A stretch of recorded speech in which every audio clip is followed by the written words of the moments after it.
Greetings. I am Jacqueline Patterson. The purpose of this video is just wanted to give you some insight of who I am, a little bit of background as far as the life of my grandson, how we got to this point. And I know I could have actually sat down and submitted, a summary in writing, but I figured I wanted to be a little creative. So, first I'll just kind of start off with just giving a little bit of background about myself. Again, Jacqueline Patterson. I am a social worker. Been in the social services, human services field for about the past 15 years now. Became licensed as a social worker in 2022.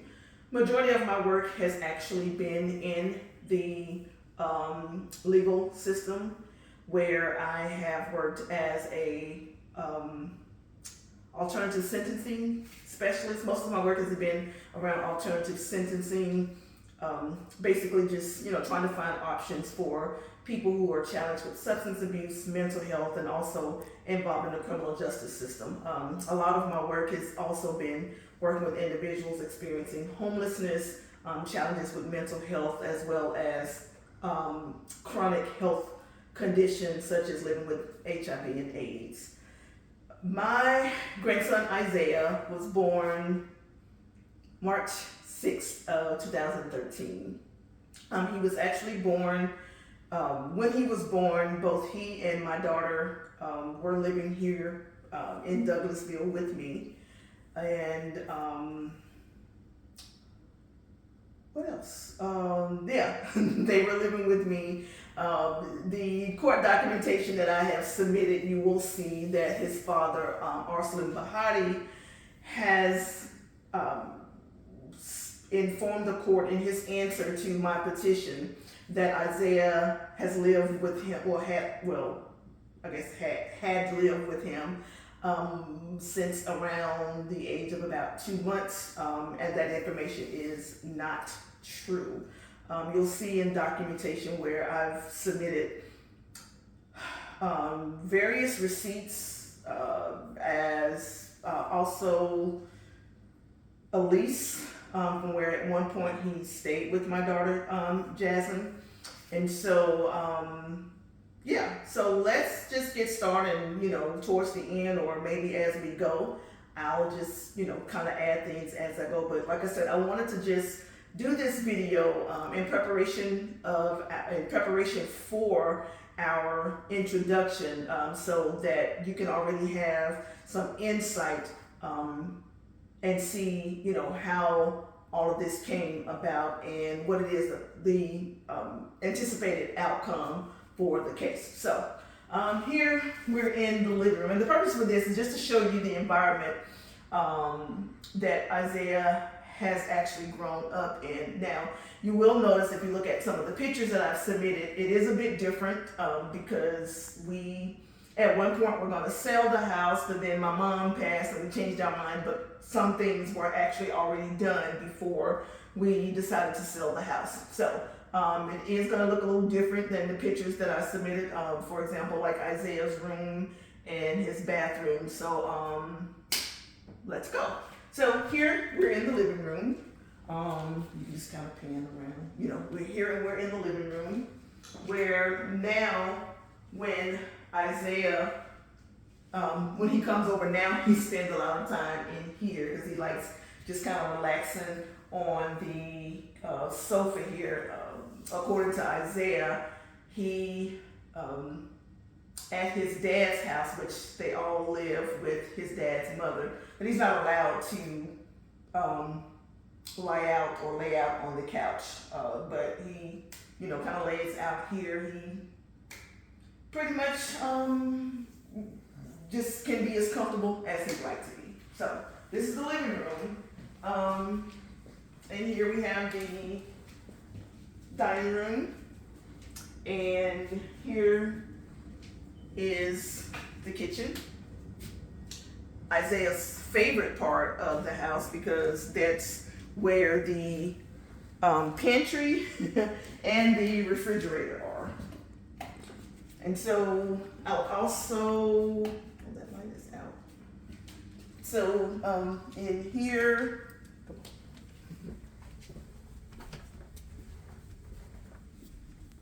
this room was once blue. This room was once blue because this is where this was actually Isaiah's room. So you'll actually see in the pictures that I submitted that this room was blue. It actually had a set of bunk beds, and then on the walls there were like various little educational posters where I think I had a multiplication chart, days of the week, and so you'll see that in some of the photos that I submitted.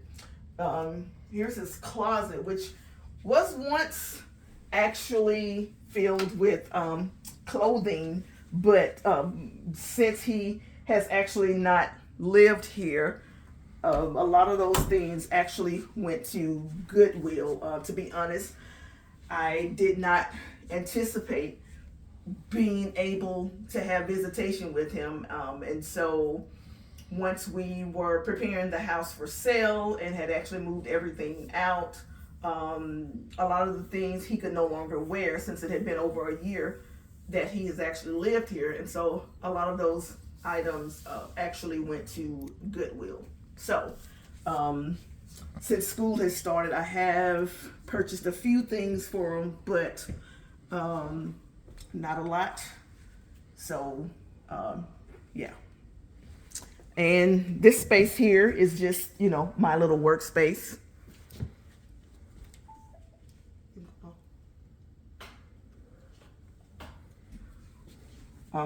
This is actually Isaiah's bathroom. He still refers to it as his bathroom. So this is the bathroom even when he comes to visit now. This is still his bathroom. This is actually my bedroom. I don't have the pan yet. And bathroom. Isaiah enjoys taking a shower in my bathroom from time to time, so he actually likes to come in here. At any given moment, he'll actually jump in my bed in between my husband and I, just to chat. That's the kind of relationship that Isaiah and I have had, to where he'll just come in and just start talking. So we've always been intentional about fostering that type of relationship, because I think it's important to give kids an outlet. You never know what's going on with them, and so since he has actually been living with his dad, I have been very, very, very intentional about just checking in with his emotions, because the reality is that his life, he was here, living with my husband and I, and that was the most stable time that he had actually experienced, to be honest, since birth. My daughter kind of all over the place and had not been stable, and so, which is why Isaiah spent a lot of time here. And so for me, it's important, to just have conversation with him, because again, on, hope I have the date right, August 9th of 2024, Isaiah had been living here all that time, and his dad picked him up, and he never returned him. They were living right here in Douglasville, but there was a disruption. And so I'm sure there were a lot of emotions and questions and things with that. And because there's so much false information that's been provided, I can only imagine some of the things that were told to Isaiah as to why he wasn't living here anymore. And another concern that I have is that Isaiah has actually reported that I learned this in mediation also, that his dad took him to his attorneys, Mr. Ward. They went to his office, and according to the mediator, there's allegedly a signed affidavit by Isaiah, who at that time was 11 years old, that he wanted to live with his dad. So apparently, allegedly, there's an affidavit that Isaiah signed saying that he wanted to live with his dad. Well, through conversation with Isaiah, who referred to the attorney as the landlord instead of the lawyer, he called him the landlord, and that he basically was coached prior to that visit. And when I asked, like, who told you to say that you wanted to live with your dad, and he said Coco, which is his aunt.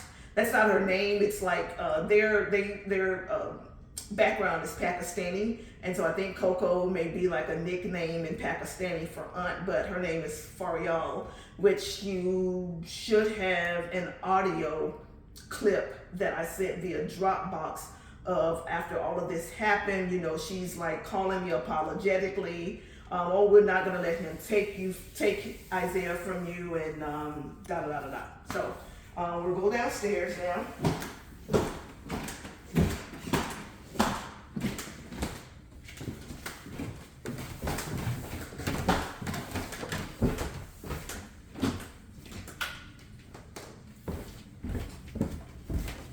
Nothing fancy about the washroom.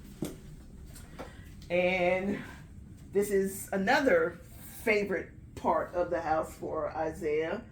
This is where his PlayStation is.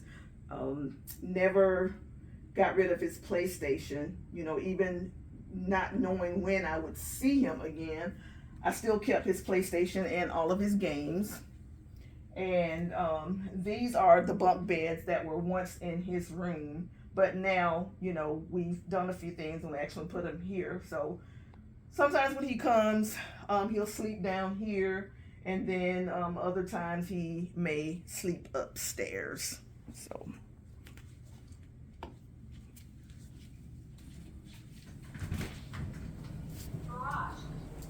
he kind of likes coming in the garage also. From here, he'll come out and bounce his basketball. And so, yeah, that's the garage.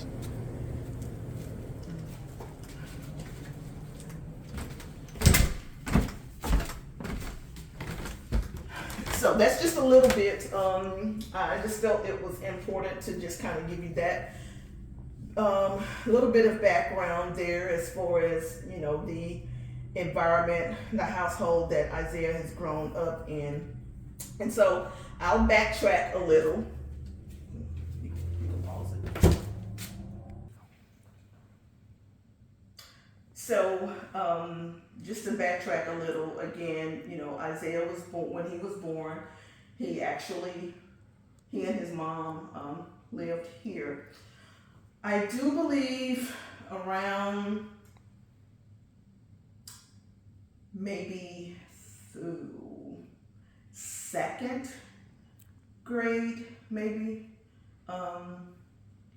My daughter, who has never really been stable, you know, Isaiah has been to several daycares when he was growing up, and a lot of that was due to the lack of stability that my daughter had. She's never been diagnosed with any type of mental health disorder, but just kind of free-spirited all over the place. So again, Isaiah was here, and there was a disagreement that we had, and for her, she just kind of like, oh, you won't see Isaiah again.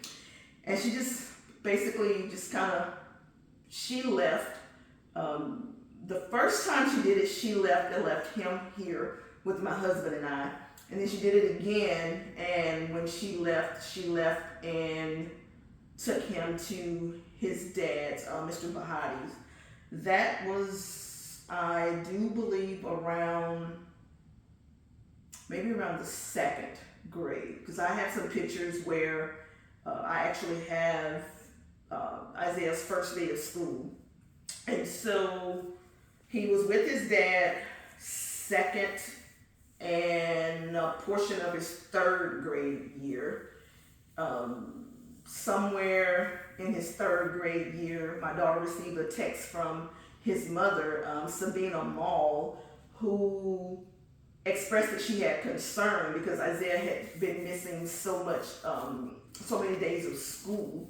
And I do know it was during this time where my daughter was here visiting here at the house with me. And she got a phone call from the school counselor. And there was some concern because, and I'm probably going to get the numbers mixed up. There was some concern because Isaiah had, I think it was either 15 tardies and 13 absences, or 13 tardies and 15 absences. Either way, it was an excessive amount. And so I spoke with the counselor at that time and was like, well, at what point, is his dad going to be charged with any form of truancy or anything? And they were trying to prevent that. So they made the phone call to my daughter, Jasmine, even though he was actually living with his dad. So she actually, I guess you could say, took him back, for lack of a better phrase, and she was living on Carrington Point. So he was at Mount Carmel Elementary School because that's the school that's in his dad's district, and still living here in Douglasville, but that Mount Carmel Elementary School was in that district. And so my daughter was living at 111 Carrington Point. And so she kind of, took responsibility of him. And so he was actually enrolled in Arbor Station Elementary School. Well, that was short-lived. He was there, but living with her became short-lived, and he ended up back here on Hempstead Lane with me. And so I was responsible for getting up, getting him ready for school and driving, I don't know, what would you say, about 6 miles? 6 miles across Douglasville, to take him to school. And so one day, I just told my husband, I was like, no, this is not going to happen. Next year, we'll make sure that he is enrolled in a school in this district. And so at that point, when we, after he finished the 4th grade at Arbor Station Elementary School, which he was there for the 4th grade, he was there for the after school program. So I drove him to school every morning, and either my husband or myself would pick him up from the after school program. And so the 5th grade year is when he was enrolled in Eastside Elementary. Now, a few events happened. So my daughter decided that she doesn't want to live in Georgia anymore, or didn't want to live in Georgia anymore, that she was going to move to Texas. Now, at this point, which I left out one key piece here, his dad had actually gotten married to a Miss Carmatrice Walker, got married and had actually relocated to Texas. I do have text messages to show, where I asked what part of Texas he was in. He never gave me a city. He just said, I do believe Southeast Texas. Prior to my daughter moving to, at that time it was Houston, we had already had conversation about me having guardianship or custody of Isaiah, for the main reason of, hey, if anything happens, I don't have any legal permission or any legal bound, anything legal with Isaiah as far as, being any type of decision maker or anything. And so initially when we first had that conversation, it was primarily for insurance purposes because, I was going to put Isaiah on my insurance and just making sure that he was medically covered in case, anything happened. And so that was the initial conversation. She never, just never brought it back up. She was in agreement, and we never kind of followed through with it. My initial contact with my attorney, Mr. Brown, Joe Louis Brown, I do believe was somewhere around November of 2023 when we first started having this conversation. And so we never really followed up with it. He gave me his price and everything. And pardon me for kind of jumping around, but I'm trying to, give as much detail as possible. But his dad had actually gotten married. Isaiah didn't even know that his dad was going to Texas and would not be coming back. So he got married, went to Texas. That was probably around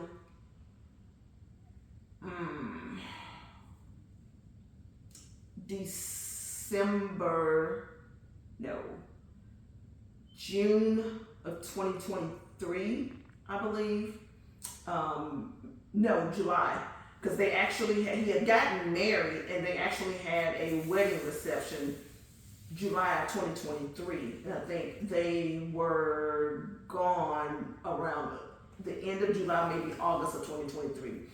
Well, my daughter Jasmine, she relocated to Texas September 2023. And so we had a conversation, and I said, hey, before you leave, we need to make sure, this legal thing is kind of squared away. And so maybe it was August. I do believe, it was August. Because unfortunately, Isaiah missed the first day of school because, we hadn't gotten any paperwork done or anything. Jasmine and I went to the courthouse, and we went to the probate court's office. And so we got the package. They charged me $25 to get this package, and just kind of explain. We said that his dad was absent and that she was giving me guardianship. And so the young lady explained what needed to happen. They just knew what part of Texas, which again, he wouldn't tell me what part of Texas they were in, and he had 30 days to respond.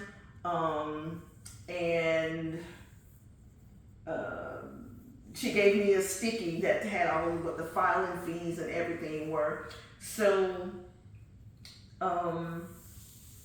there was one form in there that needed to be notarized. And so we took that form out, completed it, that had Jasmine's address, my address. I think I put both my name and my husband's name on it. So the entire package was not completed, but I didn't need her to complete that. So for me, it was, hey, let's get as much done as we can while you're here, and I'll take care of the rest. And so we went to the UPS store, got that form notarized. My biggest thing was, let's do as much as we can to go ahead and get Isaiah registered for school because he had already missed the first day of school. So we did that. We also completed the Douglas County multi-resident form, I think it is, and I do believe that I submitted that also. And after we got that done, we went over to Eastside Elementary to get him registered for school. Jasmine was with me this entire time.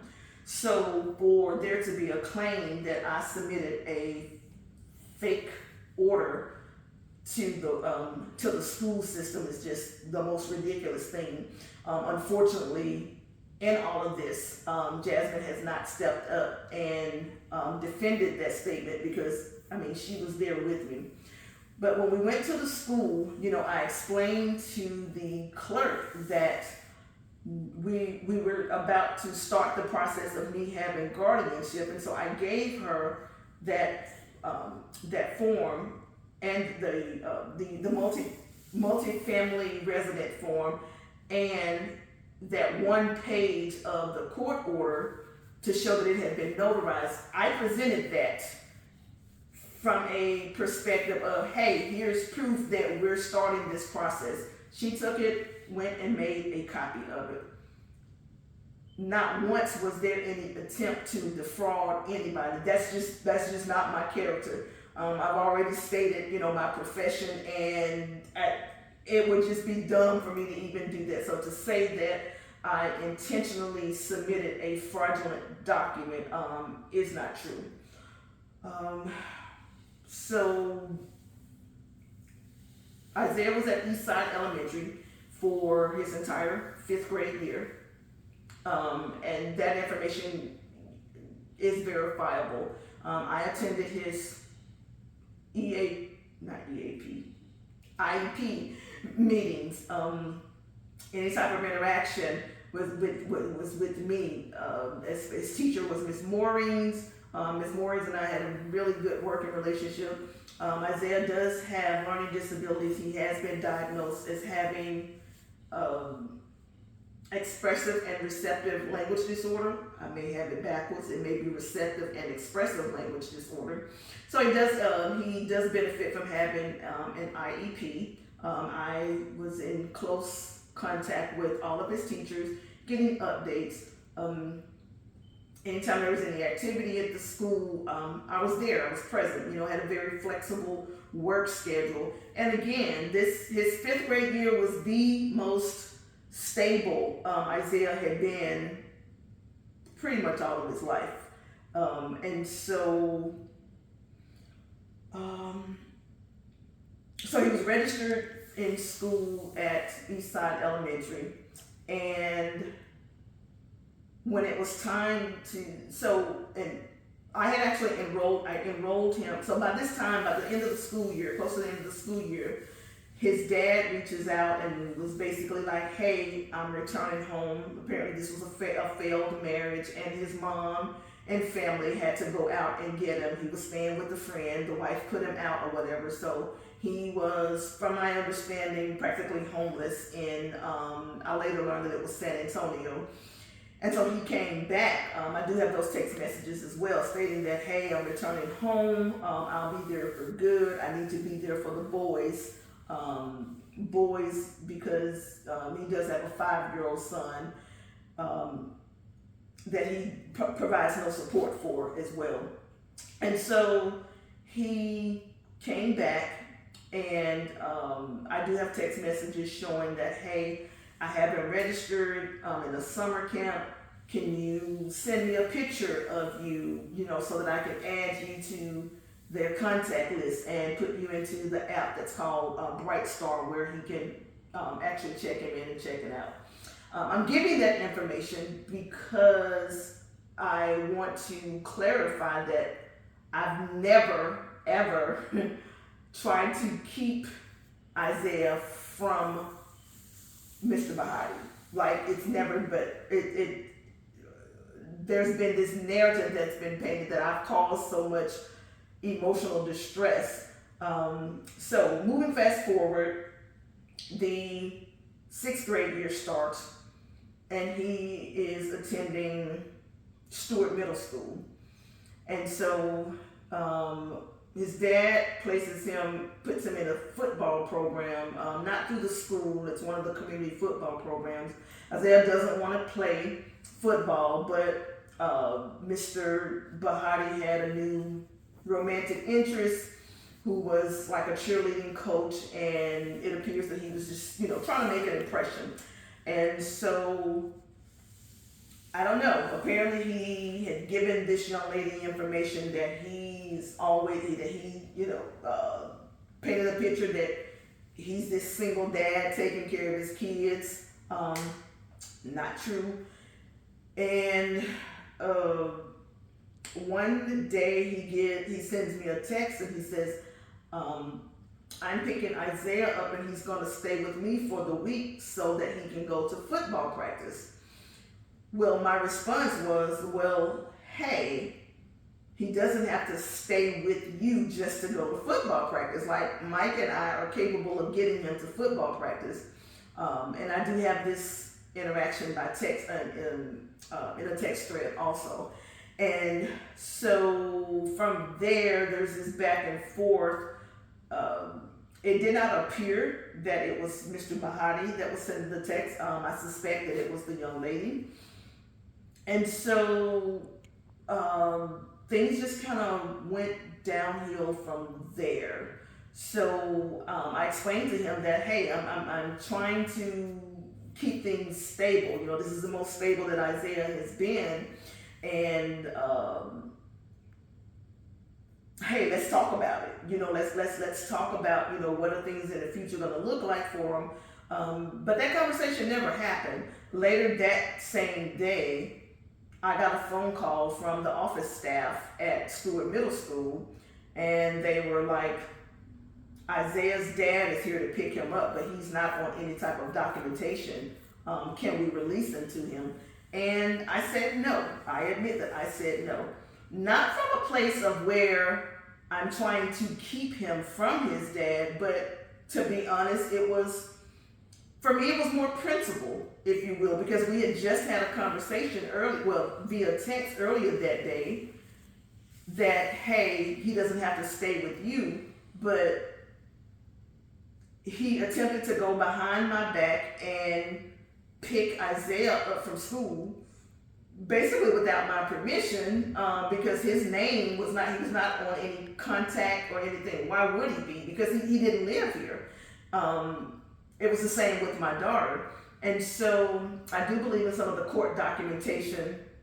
It was that I intentionally didn't, I forgot what the accusation was, but there was no new registration that took place from the 5th grade to the 6th grade. So the information that was provided for 5th grade, it just kind of carried over to the 6th grade. There was nothing new that I had to do. So according to Mr. Bahati, I intentionally, I enrolled him in school, enrolled Isaiah in school, but didn't list him as a parent or anything. That's not true. Again, the registration carried over from the prior year. Even if his mom had shown up to try to pick him up from school, she wouldn't have been able to. It didn't make sense for me to list either one of them because both of them were absent parents. I do believe I also submitted documentation where I applied for Medicaid for Isaiah. At the time I wasn't working, but I later found out that it probably didn't matter since he was my grandson. So whether I was working or not, it didn't matter. But I applied for Medicaid because Isaiah, my daughter, had allowed his Medicaid to lapse, and so he didn't have any insurance. So for Mr. Bahati to say that he has been responsible for all of Isaiah's medical expenses, it's not true. His Medicaid approval is based on my personal information that was sent to the Department of Family and Children's Services. And that information, I do believe that I have submitted to you. Oh God, it's just so much. I'm trying to make sure I'm not leaving anything out. So, Mr. Bahati, fast forward, and then I got another phone call from the school. This time it was actually the principal, Dr. Jefferson, I do believe his name is, and he said, hey, I need you to come pick Isaiah up from school. Someone called, said that they were his dad and that they were coming to the school with their attorney. And I was working from home this day, and so I just jumped up and I went over to the school and I got Isaiah, and that's when I reached out to the attorney.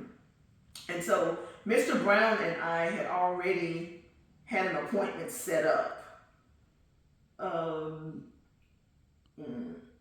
It was scheduled for August 12th of 2024. And so I reached out, and because at this point, like, I didn't know what to think, what to do or anything, because I didn't know if Mr. Bahati was going to try to pick him up and take him out of the state, because this was not the same person that I was, used to. I don't know. And so he, fast forward, on August 9th, I had no reason to believe that he was going to pick. We had already agreed, that he was going to go there for the weekend. I had no reason to believe that he was going to pick him up and not bring him back home. So he picked him up on the 9th. And then on August 11th, which was that Sunday, I'm texting and I'm not getting a response back. I text Isaiah's phone, I text Mr. Bahati's phone, no response. And so I'm getting concerned because there's no response. And this is Sunday. At this point, I think it's around, 10:30, 11 o'clock. And at the time, I had the Life 360 app on Isaiah's phone. And so when I looked at his phone, they were at some address, I do believe, in Union City. And then after that, there was no more communication. It's like he blocked me from calling Isaiah. I did reach out to the police. And so the police was like, oh, there was nothing that they could do, but he did make, and there are 2 police reports. The first, Colonel somebody, I can't remember who took the report. It's a civil matter. They reached out to Mr. Bahati, who said, yeah, I got a court order, but there was no court order at that time. I started getting emails eventually from the school system, and it showed where the emails that I got, it gave the appearance that there was just some information updated. But what was happening, he had actually, because his name is on Isaiah's birth certificate, he was allowed to take his birth certificate to the school and to Chestnut Law Middle School and enroll him there. So he unenrolled him from Stewart Middle School and put him in Chestnut Law, which is in, closer to his home. I called the school system. At this point, I'm panicking. Like, I don't know what's happening. To call the police and be told that there was nothing that could be done was very frustrating.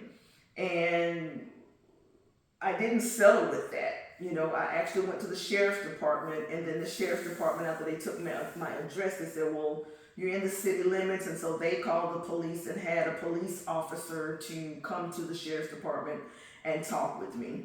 And so he went back to his truck and was talking, and he came back and was like, this is a civil matter. You need to go ahead and get a court order, if you're seeking custody of your grandson. Because I had given him that information. And from a personal perspective, he said, I understand what you're experiencing. He said, I was raised by my grandmother. He said, I'll do this as a courtesy. And this was his own courtesy. He asked if I felt like Isaiah was in danger. My response was, I'm uncertain, because I'm not getting any response in anything, so I don't know. No, I don't believe, but I just didn't know. I wasn't getting the answer. Isaiah's phone was going straight to voicemail, and again, I think at some point it was blocked. Isaiah was on my husband's cell phone plan, and it was like he couldn't do the Find My Phone. It was taken offline. Lots of intentionality to make sure that we didn't know where he was. And so as a courtesy, Officer Hines did a welfare check. And, there was this whole thing, they're reaching out to my daughter. Nobody's contacted me saying that I lied and sent the police to the house. No. The police did it on his own to kind of calm my nerves, if you will. He ended up reaching back out to me to let me know that, he did talk to Mr. Bahati and that they were okay. And so the very next day, because I already had the appointment set up with Mr. Brown, the petition was filed. Jasmine signed the affidavit, and I shared all this information. I may be wrong with that, because I think I showed them the affidavit. I actually took the affidavit to the sheriff's department with me to show. So we may be talking a few days after. Sorry for getting this confused, but I showed that Jasmine signed the affidavit. Jasmine was she was in agreement that she was leaving Isaiah in my care, even though we had not gone through the actual court process for guardianship or anything. There was a signed and notarized affidavit that she was giving me custody or guardianship of Isaiah. So hopefully that gives some background. What would I like to see the outcome be in this case? Number one, for Isaiah to be returned here, um, this is just the better environment for him. Isaiah, he already has challenges with communication, and his educational challenges, but to couple that with being coached to lie about certain things. So, for example, there was an accident on June 8th, and Isaiah was actually in the car with his dad, and he was told to not say anything about the accident. Isaiah was here, and he started complaining about his back hurting, and I said, "Were you in the car with your dad?" He was like, "No." And I can always tell when Isaiah's not being truthful. He doesn't lie well, which is good. You think about someone who already has challenges with processing stuff, but then to add to that, you have challenges with processing, but then trying to figure out, am I supposed to lie, or is it okay to tell the truth? And so if you have a conversation with Isaiah, he'll tell you that Gigi's biggest thing is always tell me the truth. Always, always, always tell me the truth. So because his Medicaid is actually in my name, if you will, I have access, even though I can't see medical records. His Medicaid plan is through a Mary group. So I have access to see claims that have been submitted. And there was a claim through Wellstar Hospital. One claim was over $8,000, and this is when he went to the emergency room after the accident. But he was told, don't say anything about it. And first it was that he wasn't in the car and that, not to say anything about it. The 5-year-old was in there too. Now the 5-year-old is a little different. He doesn't lie. They can't, coach him to lie. And so, so again, what I would like to see is for Isaiah to be allowed to live back here. It's a more stable environment. His dad does not,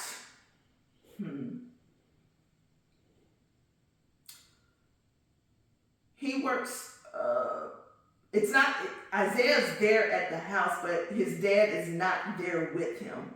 So there are, 4 adults and Isaiah. And so when you call Isaiah, it's like his dad is never there. So he leaves him there, with his family. He works for TSA. And side note, I have told Mr. Bahati that I forgive him because of my faith. It just wouldn't allow me to just hold on, even though there's been a lot of lying. But I only have Isaiah's best interest at heart. We were just getting to the place where we were about to start, was about to get him into some counseling services, to get some clinical testing done, to be as helpful as I possibly can. But of course, his dad came along and just disrupted all of that. So again, that's what I would like to see happen. I do understand that ultimately it's the judge's decision. And so if by chance the judge says that, hey, he stays with his dad, I definitely would want to exercise my right as his grandmother. Because what I don't want to see happen is, he's been allowed to visit now, which it's still at his discretion whether he's able to come. But as soon as he has another romantic interest or something goes down, then he keeps him from me again. I don't want to be like a puppet, at his mercy, being able to have access and to be a part of my grandson's life. I definitely would like to see that happen. And what happens in regards to the false information that has been provided to the court?